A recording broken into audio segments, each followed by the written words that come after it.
అందరికీ నమస్కారములు. ఈరోజు ఒక కథ చెప్తాను, వినండి. ఒక అడవిలో ఒక కోతి ఉండేది. అది చాలా చతురంగా, లోపల మాత్రం మోసం చేసే స్వభావం ఎక్కువ.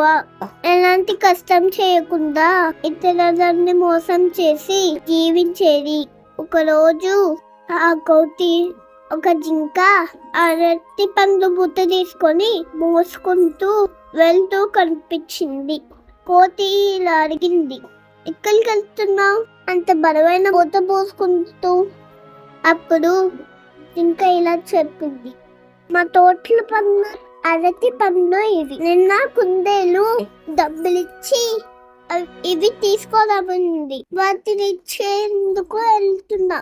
దానికి కోతి మోసం చెయ్య ఆలోచిస్తూ, అయ్యో నువ్వెందుకు కష్టపడుతున్నావు, నేను ఆ దారిలోనే వెళ్తున్నాను, బుట్ట నాకు ఇవ్వు, నేను ఇచ్చేస్తాను అంది కోతి. నమ్మకంగా ఉన్న జింక వెంటనే బుట్ట కోతికి ఇచ్చి, కోతి దారిలో ఎవరు చూడకుండా అన్ని అరటి పండ్లు యామని తినేసింది. తర్వాత ఆ బుట్టలో గడ్డి ఆకలు అన్ని నింపి కుందేలు దగ్గరికి తీసుకెళ్ళింది.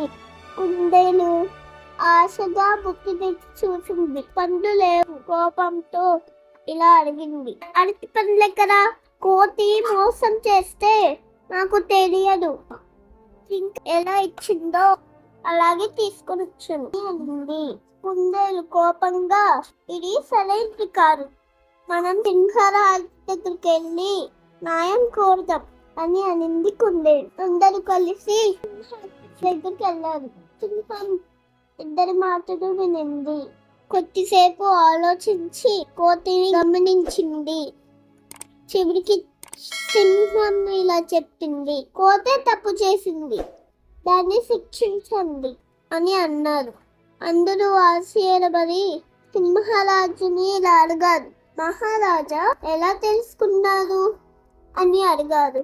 సింహం నవ్వుతూ, కోతి నోటి దగ్గర ఈగలు తిరుగుతున్నాయి, అవి తీయని అరటి పండ్లు తింటేనే అలా దాని మూతి చుట్టూ ఈగలు తిరుగుతాయి, ఆ ఈగలే ఆ నిజానికి సాక్ష్యం అని సింహం చెప్పింది. అన్ని జంతువులు సింహం తెలివిని మెచ్చుకున్నాయి.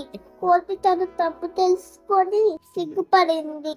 ఈ కథ వల్ల మీకేం అర్థమైంది? మోసం ఎక్కువ కాలం దాచలేము, నిజం ఎప్పటికైనా బయటపడుతుంది. కథ మీకు నచ్చినట్టయితే లైక్ చేయండి, షేర్ చేయండి, సబ్స్క్రైబ్ చేసుకోండి. ధన్యవాదాలు.